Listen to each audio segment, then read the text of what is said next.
రైతాంగానికి నమస్తులతో ప్రతిభా బయోటెక్ సమర్పించు మట్టి మనిషి కార్యక్రమానికి స్వాగతం. ముందుగా కార్యక్రమంలోని ముఖ్యాంశాలు. వర్షాకాలం పంటల్లో కలుపు అధికంగా పెరిగే అవకాశం, నివారణకు ముందస్తు చర్యలు చేపట్టాలంటున్న శాస్త్రవేత్తలు. మొక్కజొన్నకు చీడపీడల బెడద, నివారణ చర్యలకు శాస్త్రవేత్తల సూచనలు. PMDS సాగుతో పెరుగుతున్న భూసారం, తక్కువ పెట్టుబడితోనే అధిక దిగుబడులను తీస్తున్న రైతులు.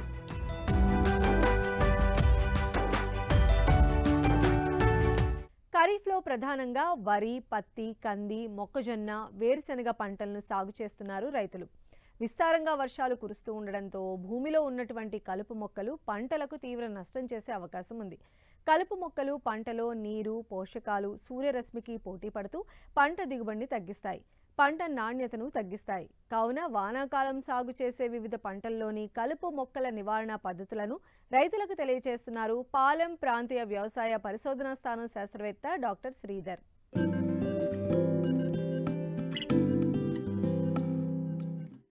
రైతులను కలుపు మొక్కల సమస్య వేధిస్తుంది. ఒకవైపు కూలీల కొరత, మరోవైపు కురుస్తున్న వానలతో కలుపు మొక్కలు అధికమై పంట ఎదుగుదలను అడ్డుకుంటున్నాయి. అలాగే భూమిలోని పోషకాలు పంట మొక్కలకు అందకుండా కలుపు మొక్కలే లాగేసుకుంటాయి. దీంతో కలుపు నివారణ మందులపై రైతులు ఎక్కువ దృష్టి పెడుతున్నారు. అయితే మార్కెట్లో అనేక రకాల కలుపు మందులు లభిస్తున్నాయి. అయితే ఏ పైరుకు ఏ మందును ఎంత మోతాదులో ఏ సమయంలో ఎలా వాడాలో అన్ని వివరాలు పూర్తిగా తెలుసుకున్న తరువాత మాత్రమే వాడాలి. సిఫారసు చెయ్యని, పూర్తి వివరాలు తెలియని కలుపు మందులు ఎట్టి పరిస్థితుల్లో వాడకూడదు. అలా వాడితే కలుపు నిర్మూలన సరిగ్గా జరక్కపోగా కొన్ని సందర్భాల్లో పంటలకు కూడా నష్టం వాటిల్లే ప్రమాదముంది. వివిధ పంటల్లో ఆశించే కలుపు మొక్కలు, వాటి నివారణ చర్యల గురించి రైతులకు తెలియజేస్తున్నారు పాలెం ప్రాంతీయ వ్యవసాయ పరిశోధనా స్థానం శాస్త్రవేత్త డాక్టర్ శ్రీధర్. మన తెలంగాణ రాష్ట్రంలో వానాకాలంలో వివిధ రకాల పంటలను సాగు చేస్తూ ఉంటారు. అందులో ప్రధానంగా వరి పంటను చూసినట్లయితే దాదాపుగా 50 లక్షల ఎకరాల్లో సాగు చేస్తుంటారు. అలాగే తర్వాత ముఖ్యమైన పంట పత్తి పంటను కూడా దాదాపుగా ఒక 30 నుంచి 40 లక్షల ఎకరాల్లో సాగు చేస్తూ ఉంటారు. కంది పంటను కూడా ఎక్కువగా సాగు చేస్తూ ఉంటారు. అలాగే మొక్కజొన్న పంట కూడా కొంతవరకు తెలంగాణ రాష్ట్రంలో సాగు చేయడం జరుగుతుంటుంది. ఏ పంట అయినప్పటికీ కూడా వానాకాలంలో ఎక్కువగా వానలు కురవడం వల్ల మనకు ప్రతి పంటలో కూడా కలుపు ఎక్కువగా రావడానికి అవకాశం ఉంటుంది. ఆ వచ్చే కలుపుని మనము సమర్థవంతంగా యాజమాన్యం చేపట్టకపోతే దిగుబడుల మీద చాలా ప్రభావం చూపేందుకు ఎంతైనా అవకాశం ఉంది. కాబట్టి ప్రతి పంటలో కూడా మనకు సమగ్ర యాజమాన్యం, కలుపు యాజమాన్యం అనేది చేపట్టవలసి ఉంటుంది. ఈ వరి పంటను మన తెలంగాణ రాష్ట్రంలో వివిధ రకాల పద్ధతుల్లో సాగు చేస్తూ ఉంటారు. ఈ మధ్య కాలంలో ఎక్కువగా సాగు చేస్తున్న ఈ వెద వరి లేదా మనకు డైరెక్ట్ సోయింగ్ అని అంటారు. సో ఈ పద్ధతిలో చూసినట్లయితే అందులో కూడా మనకు పొడి దుక్కిలో చేయటం ఒక పద్ధతి, మరియు దమ్ము చేసి నేరుగా విత్తే పద్ధతి ఇంకొక పద్ధతి ఉంది. మనకు పొడి దుక్కిలో గనక వరి సాగు విషయానికి వచ్చినట్లయితే మనకు దమ్ము చేసే వరి కంటే కూడా ఈ కలుపు సమస్య అనేది ఎక్కువగా ఉండడానికి అవకాశం ఉంటుంది. సో ఈ పొడి దుక్కిలో సాగు చేసిన వరిలో చూసినట్లయితే మనము విత్తిన 24 గంటల నుంచి 48 గంటల లోపు మనము పెండిమిథాలిన్ అనే ఒక కలుపు మందును 1 లీటర్ మందును 1 ఎకరానికి 200 లీటర్ నీటిలో కలిపి తేమ నేలపై పిచికారీ చేసుకున్నట్లయితే మనకు కలుపు మొక్కలు మొలవకుండా చేసుకోవచ్చు. అలాగే ఇంకొక కొత్త మందు ఉంది, పెండిమిథాలిన్ ప్లస్ పైరజోసల్ఫిరాన్ ఇథైల్ అనే మందు, మిశ్రమ మందు కూడా అందుబాటులో ఉంది. స్టిల్లటోన్ ఆ పేరుతోటి మార్కెట్లో అందుబాటులో ఉంటుంది. ఇదైతే కనుక 800 ml 1 ఎకరానికి 200 లీటర్ల నీటిలో కలిపి తేమ నేలపై విత్తిన 2 రోజుల లోపు అంటే 48 గంటల లోపు స్ప్రే చేసుకున్నట్లయితే కూడా పొడి దుక్కిలో నేరుగా విత్తిన వరిలో కలుపు యాజమాన్యం చేపట్టవచ్చు. అలాగే మనకు దమ్ము చేసి విత్తే వరిలో కూడా మనము కలుపు యాజమాన్యం చేపట్టవలసి ఉంటుంది. సో లేదా మనకు నేరుగా విత్తే వరి కాకుండా మనము నాటు పద్ధతి కూడా మనకు వరిని ఎక్కువగా సాగు చేస్తుంటారు. సో ఈ నేరుగా విత్తే వరిలో మనము కలుపు యాజమాన్యం కనుక చూసినట్లయితే 3 నుంచి 5 రోజుల లోపు మనం బెన్సల్ఫిరాన్ మిథైల్ ప్లస్ ప్రెట్లాక్లోర్ అనే మిశ్రమ మందు ఉంటుంది. అదైతే 4 కిలోలు 1 ఎకరానికి వేసుకున్నట్లయితే మనకు తొలి దశలో వచ్చే కలుపుని నివారించవచ్చు. అలాగే నాటు పెట్టే పద్ధతిలో గనక చూసినట్లయితే నారుని ఒక నెల రోజుల్ని పెంచి మనం ప్రధాన పొలంలో నాటు వేయడం జరుగుతుంది. అలాగే నారు సమయంలో కూడా మనకు కలుపు ఎక్కువగా రావడానికి అవకాశం ఉంటుంది. అందులో కూడా మనకు గడ్డి జాతి మరియు వెడల్పాకు జాతి కలుపులు ఎక్కువ రావచ్చు. సో గడ్డి జాతి కనుక ఎక్కువగా ఉన్నట్లయితే సైలోఫాప్ బ్యూటైల్ అనే ఒక మందు ఉంటుంది. 1.5 ml 1 లీటర్ నీటికి కలిపి ఒక వారం నుంచి 10 రోజుల నారులో మనం పిచికారీ చేసుకున్నట్లయితే ఈ గడ్డి జాతి కలుపును నారులో నివారించుకోవచ్చు. అలాగే వెడల్పాకు కలుపు ఎక్కువగా ఉన్నట్లయితే బిస్పెరబాక్ సోడియం అనే మందును 0.5 ml 1 లీటర్ నీటికి కలిపి పిచికారీ చేసుకున్నట్లయితే ఈ వెడల్పాకు కలుపును ప్రధాన పొలంలో నారుమడిలోనే యాజమాన్యం చేపట్టి ప్రధాన పొలంలో ఈ సమస్యను తగ్గించుకోవచ్చు. అలాగే మొలచిన కలుపును నివారించుకునేందుకు కూడా వరిలో యాజమాన్యం చేసుకోవచ్చు. దానికి వివయ అనే మందు ఉంటుంది. పెండిమిథాలిన్ ఈ సైలోఫాప్ కాంబినేషన్ తోటి పెనాక్సిలామ్ ప్లస్ సైలోఫాప్ బ్యూటైల్ కాంబినేషన్లో అదైతే 800 ml 200 లీటర్ నీటిలో కలిపి పిచికారీ చేసుకోవచ్చు. లేదా ఇప్పుడు కొత్తగా వచ్చిన కౌన్సిల్ యాక్టివ్ అనే మందు ట్రైఫమోన్ ప్లస్ ఇథాక్సిసల్ఫ్యూరాన్ అనే మిశ్రమము 90 గ్రాములు 1 ఎకరానికి పిచికారీ చేసుకోవచ్చు. వరితో పాటు వాణిజ్య పంటలైన పత్తి, మొక్కజొన్న, మిర్చిలాంటి పంటలను కూడా అధిక విస్తీర్ణంలో సాగు చేస్తున్నారు. ముఖ్యంగా పత్తి పంట ఎదిగే దశలో కలుపు అవరోధంగా మారుతుంది. కలుపు మొక్కల వలన పురుగులు ఆశించి పంట దెబ్బతింటాయి. వీటి నివారణకు అధిక మొత్తంలో ఖర్చు చేయాల్సి వస్తుంది. కాబట్టి ముందస్తు జాగ్రత్తగా కలుపును అరికట్టుకోవాలంటున్నారు శాస్త్రవేత్త. ముఖ్యమైన పంట పత్తి. పత్తిలో కూడా విత్తిన 48 గంటల లోపు పెండిమిథాలిన్ ప్లస్ పైరథోపయాక్ సోడియం అనే ఒక మందు మ్యాక్స్కాట్ అనే పేరుతోటి మార్కెట్లో అందుబాటులో ఉంది. ఇదైతే కనుక 450 ml పిచికారీ చేసుకున్నట్లయితే తొలి దశలో వచ్చే కలుపును నివారించుకోవచ్చు. అలాగే కేవలం వెడల్పాకు కలుపు కనుక మొలచిన కలుపు ఎక్కువగా ఉన్నట్లయితే పైరథోపయాక్ సోడియం అనే మందు ఉంటుంది. హిట్వీడ్ అనే మందు అదైతే 250 మిల్లీలీటర్లు 1 ఎకరానికి. లేదా గడ్డి జాతి ఎక్కువగా ఉన్నట్లయితే క్విజలోఫాప్ ఇథైల్ అనే మందు ఉంటుంది. టర్గా సూపర్ అనే పేరుతోటి 400 ml. లేదా ప్రొపాక్విజాఫాప్ అనే ఒక మందును 250 ml కలిపి హిట్వీడ్తో కలిపి పిచికారీ చేసుకోవచ్చు. అలాగే ప్రస్తుతం క్విజలోఫాప్ ఇథైల్ ప్లస్ పైరథోపయాక్ సోడియం అనే మిశ్రమ మందు కూడా అందుబాటులో ఉంది. అదైతే 450 నుంచి 500 ml 1 ఎకరానికి పిచికారీ చేసుకోవచ్చు. అలాగే ఇంకొక ప్రధాన పంట కంది. సో కందిలో కూడా మొలిచే ముందు విత్తిన వెంటనే 48 గంటల లోపు పెండిమిథాలిన్ అనే మందు 1 లీటర్ మందు 1 ఎకరానికి పిచికారీ చేసుకోవచ్చు. ఇంకోటి పెండిమిథాలిన్ 38.3 అంటే 38.7% మందు అయితే 700 ml సరిపోతుంది. అలాగే మొలచిన కలుపును నివారించుకునేందుకు ఇమాజిథపైర్ అనే మందు ఉంటుంది. 300 ml 1 ఎకరానికి పిచికారీ చేసుకోవచ్చు. లేదా ఇమాజిథపైర్ ప్లస్ ఇమాజమోక్స్ మిశ్రమ మందు ఒడిసి అనే పేరుతోటి దొరుకుతుంది. అదైతే 40 గ్రాములు 1 ఎకరానికి పిచికారీ చేసుకోవచ్చు. ఇంకొక ప్రధానమైన వానాకాలంలో సాగు చేసే పంట మొక్కజొన్న. మొక్కజొన్న కూడా విత్తేటప్పుడు అట్రజిన్ అనే ఒక మందును 1 ఎకరానికి 1 కిలో మందును పిచికారీ చేసుకోవచ్చు. తర్వాత మొలిచిన కలుపు నివారించుకునేందుకు కూడా ప్రస్తుతం అందుబాటులో ఉన్నాయి మందులు. అందులో ప్రధానంగా ఈ టెంబోట్రయాన్ అనే ఒక మందు ఉంటుంది. అదైతేనే కనుక 115 ml 1 ఎకరానికి పిచికారీ చేసుకోవచ్చు. దాంతోపాటుగా అట్రజిన్ కూడా 1 అర కిలో కలిపి పిచికారీ చేసుకోవచ్చు. ఇంకొకటి టెంబోట్రయాన్తో పాటుగా ఇంకోటి టాప్రమజోన్ అనే ఒక మందు ఉంటుంది. అదైతే కనుక 40 ml 1 ఎకరానికి పిచికారీ చేసుకోవచ్చు. ఇప్పుడు మొక్కజొన్నలో తుంగ కనుక ఎక్కువగా ఉన్నట్లయితే 36 గ్రాముల హాలోసల్ఫ్యూరాన్ మిథైల్ అనే మందుతో పాటుగా 1 అర కిలో అట్రజిన్ని కలిపి పిచికారీ చేసుకున్నట్లయితే తుంగని కూడా నివారించుకోవచ్చు మొక్కజొన్నలో. ఇప్పుడు మీసోట్రయాన్ ప్లస్ అట్రజిన్ అనే ఒక మిశ్రమ మందు కూడా మొక్కజొన్నలో పిచికారీ చేసుకునేందుకు అందుబాటులో ఉంది. అదైతే కనుక 1 ఎకరానికి 1400 ml పిచికారీ చేసుకున్నట్లయితే అన్ని రకాల కలుపుల్ని కూడా మొక్కజొన్నకి ఎటువంటి హాని లేకుండా నివారించుకునేందుకు ఎంతైనా అవకాశం ఉంది. ఎక్కడైనా వానాకాలంలో కొంతవరకు గద్వాల్ అటువంటి ఏరియాలో వేరుశనగను కూడా విత్తుకుంటూ ఉంటారు. సో వేరుశనగను విత్తుకునేటప్పుడు 48 గంటల లోపు డైక్లోజోలామ్ అనే ఒక మందు ఉంటుంది, కలుపు మందు. అది 12.4 గ్రాములు 1 ఎకరానికి 200 లీటర్ నీటిలో కలిపి పిచికారీ చేసుకున్నట్లయితే 1 నెల వరకు కూడా ఎటువంటి కలుపు రావడానికి అవకాశం ఉండదు. ఆ తర్వాత మొలిచిన కలుపు కొంత ఉన్నప్పుడు పిచికారీ చేసుకునేందుకు ఫ్యూజిఫ్లెక్స్ అనే ఒక మందు ఉంది. అదైతే 400 ml. లేదా ప్రాపక్విజాఫాప్ ప్లస్ ఇమాజితపన్ అన్న మందు ఉండి అదైతే కనుక 800 ml పిచికారి చేసుకొని కూడా మనం వేరుశెనగలో మొలిచిన కలుపును నివారించుకునేందుకు అవకాశం ఉంటుంది. ఈ విధంగా మనము ఎప్పుడైనా సరే ఈ కలుపు మందుల పిచికారీలో ముఖ్యమైన అంశం ఏంటంటే మనకు కలుపు ఏ దశలో ఉంది అనేది చాలా ఇంపార్టెంట్. సో ఎప్పుడైనా సరే కలుపు లేతగా 2 నుంచి 4 ఆకుల దశలో ఉన్నప్పుడు మనం కలుపు మందులు ఉపయోగించి యాజమాన్యం చేపట్టినప్పుడు దాని పనితనం ఎక్కువగా ఉంటుంది.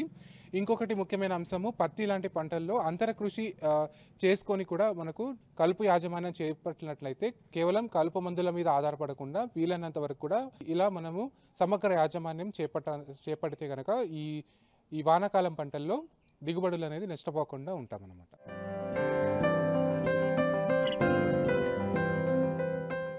ప్రతి మొక్కజొన్న పంటకు కత్తెర పురుగు మహమ్మారిలా దాపరించింది. 2-3 ఏళ్లుగా ఈ పురుగు వల్ల చాలా మంది రైతులు తీవ్రంగా నష్టపోయారు. ఈ ఖరీఫ్లో వర్షాధారంగా 2 తెలుగు రాష్ట్రాల్లో మొక్కజొన్నను రైతులు సాగు చేశారు.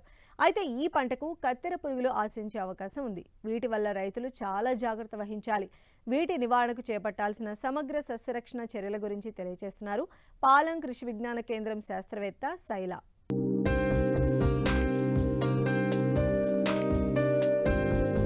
వాణిజ్య పంటల్లో మొక్కజొన్న కూడా ఒకటిగా మారింది. ఆహారంగానే కాక దాణా రూపంలోనూ, పశువులకు మేతగానూ, వివిధ పరిశ్రమల్లో ముడిసరుకుగా దీని వినియోగం తప్పనిసరిగా మారటంతో ఈ పంట ప్రాధాన్యత పెరిగింది. ప్రస్తుత ఖరీఫ్లో వర్షాధారంగా తెలుగు రాష్ట్రాల్లో రైతులు అధిక విస్తీర్ణంలో మొక్కజొన్నను సాగు చేశారు. వివిధ ప్రాంతాల్లో 10 నుండి 30 రోజుల దశలో పంట ఉంది. అయితే 2-3 ఏళ్లుగా తీవ్రంగా నష్టపరిచిన కత్తెర పురుగు ఈ సంవత్సరం కూడా ఆశించేందుకు అవకాశాలున్నాయి.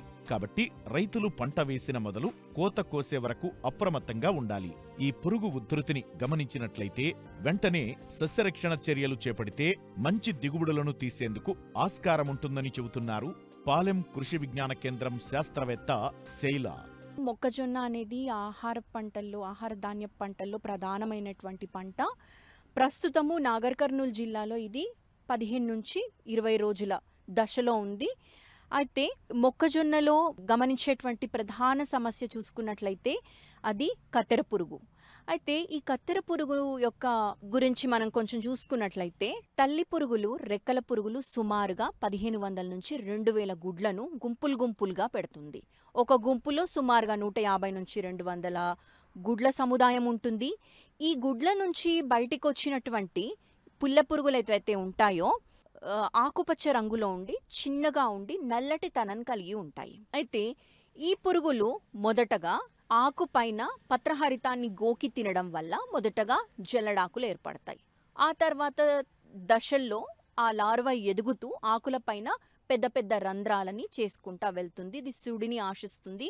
సుడిని కత్తిరించడము, కాండాన్ని కత్తిరించడము, అంతేకాకుండా ఆకుల్ని కత్తిరించడము మనం గమనిస్తాము. ఇది పంట యొక్క అన్ని దశల్లో చివరగా కంకిలో కూడా దీని యొక్క ఉధృతి ఇది ఆశించి నష్టాన్ని తీసుకొని వస్తున్నట్టు మనం గమనించవచ్చు. అయితే ఇది సుమారుగా తన జీవిత చక్రాన్ని 30 నుంచి 60 రోజుల్లో కాలాన్ని బట్టి పూర్తి చేసుకుంటుంది. లార్వా దశ అయితే సుమారుగా 30 రోజులు, 21 రోజు నుంచి 30 రోజులు. ఆ తర్వాత ప్యూపా దశ ఒక 2 వారాలు. ఆ తర్వాత రెక్కల పురుగు ఒక 21 రోజు వరకు అది బ్రతుకుతుంది. అలా సుమారుగా ఒక 60 రోజుల్లో దీని జీవిత చక్రాన్ని పూర్తి చేసుకొని పంటని ఆశిస్తూ ఉంటుంది. ఈ యొక్క కత్తెర పురుగును మనము 3 దశలుగా దీన్ని నివారిస్తాము. మొదటగా పంట 30 రోజుల దశలో, ఆ తర్వాత 30 నుంచి 60 రోజులు, ఆ తర్వాత 60 నుంచి ఇక చివరి వరకు మనము వివిధ దశల్లో మనము ఈ యాజమాన్య పద్ధతుల్ని చేపట్టాలి. మొదటి దశలో చూసుకున్నట్లయితే ఈ కత్తెర పురుగు 15 రోజుల నుంచే దీని ఉధృతి అనేది మనకు గమనిస్తూ ఉంటాం. కాబట్టి ఎకరానికి మొదటగానే ఈ పురుగును గమనించగానే ఎకరానికి 5 నుంచి 10 వరకు లింగాకర్షక బుట్టలను అమర్చుకోవాలి. ఇది కేవలము ఉధృతిని గమనించుకోవడానికి. మగరెక్కర పురుగులన్నిటిని ఆకర్షించడం వల్ల మ్యాక్సిమం డ్యామేజ్ని మనము తప్పించవచ్చు. ఇక అంతేకాకుండా ఈ గుడ్ల సముదాయాన్ని పంట మొదటి దశలోనే ఈ గుడ్ల సముదాయాన్ని చిన్న చిన్న లార్వాలని గమనించిన వెంటనే వేప నూనె 5% అంటే అజాడిరక్టిన్ 1500 ppmని పిచికారీ చేసుకున్నట్లయితే గుడ్లు పొదగకుండా చేస్తాయి. ఒకవేళ పొదిగినా అవి సరిగ్గా ఎదగవన్నమాట. ఇలా మనం కొంతవరకు దీన్ని నివారించవచ్చు. ఇక ఆ తర్వాత ఉధృతిని బట్టి మనము సుడుల్లో ముఖ్యంగా ఈ లార్వా అనేది, ఈ పిల్ల పురుగు అనేది మొక్క యొక్క సుడుల్లో ఎక్కువగా గమనిస్తూ ఉంటాం కాబట్టి గమనించిన వెంటనే ఎమామెక్టిన్ బెంజోయేట్ 0.4 గ్రాములు, లేదు అనంటే స్పైనోసాడ్ 0.3 మిల్లీలీటర్లు, లేదంటే కొరాజిన్ క్లోరాంట్రనిలీప్రోల్ 0.3 మిల్లీలీటర్లు, లేదంటే స్పైనటోరము 0.9 మిల్లీలీటర్లు చూసుకొని ఉధృతిని బట్టి మార్చి పిచికారీ చేసుకోవాలి. ఇక ఈ కత్తెర పురుగు లద్దె పురుగు జాతికి సంబంధించింది కాబట్టి ఈ లద్దె పురుగులకు విషపు ఎరలు, ముఖ్యంగా ఎదిగినటువంటి లార్వాలకు ఇవి బాగా పనిచేస్తాయి. ఈ విషపు ఎరను తయారు చేసుకోవడానికి 10 కిలోల వరి తవుడు, 2 కిలోల బెల్లము నీళ్ళల్లో నానబెట్టుకొని వాటిని కొంత కలుపుకొని రాత్రంతా ఒక 48 గంటలు దాన్ని పులియబెట్టాలి. ఆ తర్వాత ఎప్పుడైతే వాడతామో దాని ముందు 100 గ్రాముల థయోడికార్బ్ అనేటువంటి మందును కలుపుకొని ముద్దలుగా చేసుకొని సుడుల్లో వేసుకుంటే ఈ ఎదిగిన లార్వాలని సమర్థవంతంగా నివారించవచ్చు. ఇక 60 రోజుల తర్వాత చూసుకున్నట్లయితే మొక్క బాగా ఎదిగి ఆ సుడుల్లో పిచికారీ చేసుకోవడం అనేది చాలా సమస్యగా మారుతుంది. ఇంకా అంతేకాకుండా ఎప్పుడైతే ఈ టాజిల్స్ పూత వచ్చిన తర్వాత మొక్కకి ఆల్రెడీ తట్టుకునేటువంటి శక్తి వస్తుంది. మనం మొదటి 60 రోజుల్లోనే సమర్థవంతంగా ఈ కత్తెర పురుగుని గనక నివారించుకున్నట్లయితే రైతు సోదరులు మంచి దిగుబడులను సాధించేటువంటి అవకాశం ఉంది.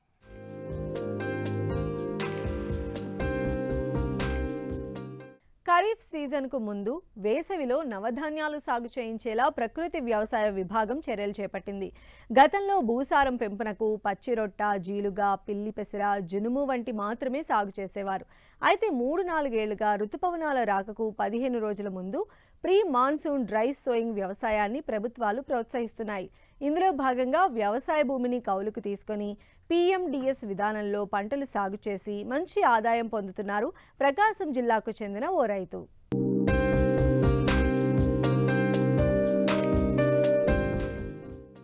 అధిక దిగుబడుల కోసం విచ్చలవిడిగా రసాయన ఎరువులు చల్లడంతో వ్యవసాయ భూములు నిర్జీవమయ్యాయి. దీంతో రైతులకు పెట్టుబడి ఖర్చులు పెరిగాయి, దిగుబడులు తగ్గుతూనే ఉన్నాయి. వ్యవసాయం గిట్టుబాటు కాక నష్టాల పాలవుతున్నారు రైతులు. ఈ నేపథ్యంలో భూమికి సహజ శక్తిని అందించి పునరుజ్జీవం కల్పించడానికి నవధాన్యాల సాగును వ్యవసాయ శాఖ ప్రోత్సహిస్తోంది.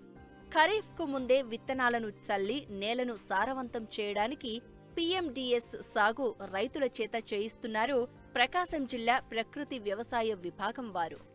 PMDS అంటే ప్రీ మాన్సూన్ డ్రై సోయింగ్ అన్నమాట. ఇది వర్షాకాలం ప్రారంభానికి ముందే విత్తనాలు వేసే ఒక వ్యవసాయ పద్ధతి. ఈ విధానంలో వర్షం కోసం ఎదురు చూడకుండా నేల తేమగా ఉన్నప్పుడే విత్తనాలు నాటడం జరుగుతుంది. ఇది నీటి వినియోగాన్ని తగ్గిస్తుంది మరియు దిగుబడిని పెంచుతుంది. అందుకే ప్రకృతి వ్యవసాయ విభాగం వారు ఆయా గ్రామాల్లో సాగుకు పనికిరాని ఎకరం పొలాన్ని కౌలుకు తీసుకుని ప్రధాన పంటలకు ముందు PMDS విధానంలో 30 రకాల పంటలను సాగు చేస్తున్నారు. ఎలాంటి రసాయన ఎరువులు వెయ్యకుండా ప్రకృతి విధానంలో సాగు చేయడం ద్వారా భూమి ఆరోగ్యంగా మారింది. పంటలు ఆరోగ్యంగా పెరిగి దిగుబడులు వస్తున్నాయి. తరువాత ప్రధాన పంటలను సాగు చేస్తూనే అందులో అంతర పంటల ద్వారా అధిక ఆదాయం పొందుతున్నారు. ఈ విధానాన్ని చుట్టుప్రక్కల గ్రామాల రైతులకు చూయించి వారిని ఈ విధానంలో పంటల సాగు చేయిస్తున్నారు. ఇప్పుడు PMDS ఇది నాది 3వ సంవత్సరము. ఇంతవరకు ఇక్కడ ఏం క్రాప్స్ అంతగా ఉండకపోయేవి. అయితే ఇప్పుడు అన్ని రకాలు 30 రకాలు వేసాము. జాతులు వచ్చి 7 రకాలు, ఇక్కడ పంటలు వచ్చి 30 రకాలు వేసాము. అవి ఏం జాతులు అంటే ఆకుకూరలు వచ్చి తోటకూర, చుక్కకూర, గోంగూర ఇవన్నీ ఉన్నాయి. కూరగాయలు అయితే వంగ, టమోటా, బెండ అక్కడక్కడ ర్యాండమైజ్డ్గా వేసాము. అయితే ఎక్కువ మేము జనుము, జీలుగా కొంచెం ఎక్కువ వేసుకున్నామండి మేతకి ఎందుకంటే ఈ గ్రామంలో అన్నీ ఇది మా ఊరంతా జామ తోటలు ఉంటాయి, మేతకు కొంచెం ఇబ్బందిగా ఉంటుంది. సో మాకు ఆవులు, పశువులు ఉన్నాయి మా గ్రామాల్లో, వాటి కోసమని మేము మేతకి ఎక్కువ తీసుకుంటారు. సో నాకు 3 విధాలుగా ఇప్పుడు ఈ పంట నాకు ఉపయోగపడుతుంది. ఇప్పుడు అవి కంకెలు నాకు దగ్గర చూడండి, అన్ని కంకెలు బాగా సైజు వచ్చినాయి. ఇవి నాకు నాకు దగ్గర ఒక కింటాన్నర వస్తాయి. తర్వాత ఇవి మేతకు అమ్ముకుంటాను, ఇవి కొంచెం ఆదాయం వస్తుంది. ఇక్కడ మా గ్రామంలో కూడా 3 years నుంచి ఈ పిఎండిఎస్ అందరూ కొనుక్కుంటున్నారు. ఎందుకు అంటే వేయటం వల్ల వాళ్ళ పాలల్లో దిగుబడి పెరుగుతుందని ఇక్కడ ఒక నమ్మకం వచ్చింది. మాది ప్రకృతి వ్యవసాయ గ్రామం కాదు, కానీ ఇప్పుడు ప్రకృతి వ్యవసాయం మా గ్రామంలో నేను మొదటిగా స్టార్ట్ చేశాను. నన్ను చూసి మిగతా రైతులు కూడా మారుతున్నారు. అందరూ కూడా కొన్ని పాటిస్తున్నారు. ఇన్పుట్స్ స్ప్రే చేయటాలు, ఏటీఎంలు, కొన్ని పంటల్లో కొన్ని వేయటాలు. ఇంకా కొంచెం మా గ్రామాన్ని అభివృద్ధి చేసుకోవాలని నా ఆశ. అందుకే నేను ఇక్కడ చేసి చూపిస్తున్నాము. 3 years నుంచి పిఎండిఎస్ చేయడం వల్ల ఏమవుతుంది అంటే నేలలో చాలా మార్పులు వచ్చినాయి. మొక్క రూట్ వ్యవస్థ ముందు బాగా డెవలప్ అయింది. ఎందుకు రూట్ వ్యవస్థ డెవలప్ అయిందంటే డిఫరెంట్ మనం క్రాప్స్ వేస్తాం కాబట్టి ఒక్కొక్క మొక్క అనేది ఒక్క సైజుకి వెళ్తుంది అనమాట. అక్కడ అనేది వేరు రావాలని రిలీజ్ చేస్తాయి అనమాట. అవేం చేస్తాయి అంటే సూక్ష్మజీవులను యాక్టివేట్ చేస్తాయి. ఆ సూక్ష్మజీవులు అనేవి మన నేలకు కావాల్సిన విధానాలు ఆహారం ఇస్తుంది. అక్కడ మన మొక్కకు కావాల్సిన పోషకాలని ఈ సూక్ష్మజీవులన్నీ మొక్కకి కావాల్సిన రూపంలో ఇస్తాయి. ఇట్లా సైక్లింగ్ జరుగుతూ ఉంటుంది లోపల. మనకి ఎప్పుడైతే మా ఫీల్డ్లో ఎప్పుడు 365 days గ్రీన్ కవర్ ఉంటుంది. అంటే మేము 360 రోజులు మొక్కకి ఆహారం నేలకు ఆహారం ఇస్తున్నాం. మొక్కలే నేలని పోషిస్తున్నాయి. మనం ఎన్ని పంటలు వేస్తే అన్ని రకాల సూక్ష్మజీవులు నేలలో యాక్టివేట్ చేస్తాయి అన్నమాట. అప్పుడు ఆ నేలకి ఎన్ని రకాల పోషకాలు కావాలో అవన్నీ అందుతాయి అన్నమాట. అందుకే మేమేం చేసామంటే లైన్గా కూడా పెట్టలేదు, ఎదజల్లేసాం. అన్ని రకాల సాయిల్స్, అన్ని క్రాప్స్ వస్తాయి, సాయిల్కి కావాల్సిన పోషకాలన్నీ అందుతాయి అనేసి కొంచెం గ్రాస్ మొత్తాన్ని పశువుల మేతకు అమ్ముతాము. ఇదే పంట మేలో ఉంటే నాకు 30,000 దాకా వచ్చేదండి. ఇప్పుడు కొంచెం వర్షాలు పడిపోయినాయి కాబట్టి కొంచెం అక్కడక్కడ మేత ఉంటుంది, 15కి పడుతుంది, 15-10,000 వస్తుంది. పిఎండిఎస్కి అంత పెట్టుబడి ఏం లేదండి మాకు. నేల కొంచెం పైన జస్ట్ జీరో టెల్లీస్ కోసమని ఒకసారి ఒక 500 అవుతుంది. అంతకు ఎక్కువ దున్నేయము. ఆల్రెడీ సాయిల్ గుల్లగా ఉంది కాబట్టి డిస్టర్బ్ ఎక్కువ చేయము. సీడ్స్ కూడా మా దగ్గర ఓన్ సీడ్స్ ఉన్నాయి. ఇంకా లేని ఏమైనా సీడ్స్ తెచ్చుకుంటే 500 అట్లా అయితే మొత్తం మీద మాకు 1,500 అంతకంటే ఎక్కువ ఏమవుతుంది. మాకు 1 yearకి 1,50,000 అట్లా వస్తున్నాయండి. మాకు అందుకాక మళ్ళీ బార్డర్లో క్రాప్స్ కూడా ఉన్నాయి. మ్యాంగో ట్రీ ఉంది, ఉసిరి 2 చెట్లు ఉన్నాయి, అల్లనేరుడు ఉంది, కరేపాకు ఉన్నాయి. నాకు ఇవి కూడా వస్తాయి, ఒక 50,000 దాకా వస్తాయి ఆదాయం. 50,000 to 60,000 దాకా వస్తాయి. ఉసిరి బాగా వస్తున్నాయి సీజన్కి, అవి పచ్చళ్ళకి అమ్ముకుంటాము. కరేపాకు అయితే రెగ్యులర్గా వస్తుంది, వీక్లీ వస్తుంది. అల్లనేడే సీజన్లో వస్తాయి. అరటికాయలు ఉన్నాయి, మాకు మంత్లీ మాకు ఆదాయం వస్తూ ఉంటాయి. ఖర్చులు ఎక్కువ ఏం రావండి. 15,000 కంటే మొత్తం ఇయర్ మొత్తానికి 15,000 కంటే ఎక్కువ ఖర్చు రాదు. ఆదాయం వచ్చి 1,00,000, మొన్న మాకు 1,60,000 అట్లా వస్తున్నాయి. బాగానే వస్తుంది, నీకు రాదు. తెగులు అసలు లేవండి, తెగులు కానీ అవేం లేవు. కొంచెం కలుపు సమస్య ఉంది. ఇది తెల్ల సాయిల్ కాబట్టి నీళ్లు తగలంగానే గడ్డి వచ్చేస్తుంది. అది కూడా మాన్యువల్గా తీసుకుంటాం మేము, ఏమి ట్రాక్టర్లు అట్లా తీయం. పిఎండిఎస్ వేసుకొని చేసుకుంటేనే మనకి సాయిల్లో ఏమన్నా పోషక లోపాలు ఉన్నా, సాయిల్లో ఏమన్నా ఆల్కైడ్లు ఎక్కువ ఉన్నా, ఉప్పు అట్లాంటివి ఎక్కువ ఉన్నా అంత మొత్తం లెవెల్ చేసాయి అనమాట. ఎందుకంటే మన సాయిల్లో ఎక్కడ సూక్ష్మజీవులు అనేవి ఫస్ట్ నిద్ర వ్యవస్థలో ఉంటాయి. మనం వేసే పంటలను బట్టి అవి యాక్టివేట్ అవుతాయి అనమాట. సో మనం ఎన్ని రకాల పంటలు వేసుకుంటే అన్ని రకాల సూక్ష్మజీవులను యాక్టివేట్ అవ్వటం వల్ల అక్కడ మన నేలకి సారం కొంచెం పెరుగుతుంది. అప్పుడు నెక్స్ట్ పంటకు అనేది బాగుంటుంది, ఆదాయాలు రావడానికి, క్రాపు ఈల్డ్ తీయటానికి బాగుంటుంది.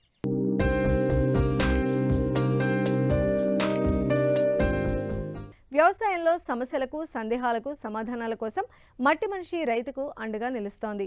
మీరు సంప్రదించవలసిన చిరునామా మట్టి మనిషి 10 TV, road number 36, Jubilee hills, Hyderabad 500033. మా ఫోన్ నెంబర్ 0403010110, 8899718611.